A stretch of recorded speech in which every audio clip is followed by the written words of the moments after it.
Hi, my name is John Kelly. I'm a personal injury attorney who focuses on birth injuries throughout the country.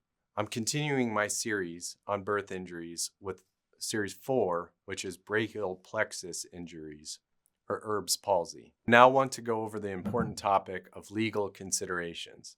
As mentioned earlier, many Erb's palsy injuries happen despite providers doing their best in the emergency.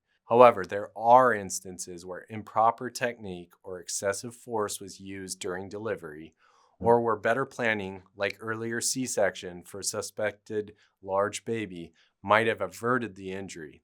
If you feel that your medical team was negligent, for example, ignoring risk factors or not employing recommended maneuvers for shoulder dystocia, you can explore a medical malpractice claim. Now, an experienced birth injury attorney can review the labor and delivery records, including details like the maneuvers used, whether excessive traction was noted, and other causes. There have been successful lawsuits in brachial plexus cases, some resulting in substantial settlements or verdicts to compensate the child and family. According to legal resources, the average payout for a birth injury settlement is over $1 million, and brachial plexus cases often fall in this category. Recent examples included settlements like $5 million for a Connecticut family and $1.99 million for a New York family whose child suffered Erb's palsy due to the mismanagement deliveries. These funds typically go toward the child's surgeries, therapy, and any long-term needs that they have. And often you can place the money in a trust for the child. If you do pursue legal action, it might require obtaining expert testimony from obstetricians about whether the delivery was handled according to the standard of care. Shoulder dystocia has well-defined set recommended responses, and using excessive lateral traction on the head is generally advised against. A case might hinge on whether the doctor's actions were appropriate given the emergency. Keep in mind, even if you win the case, no amount of money can erase what happened, but it can ensure your child has financial support for the best possible recovery. Many parents initially feel uncomfortable when the idea of suing, but they come around to it if they realize that their child may need costly interventions throughout their life, and the lawsuit addresses those future needs.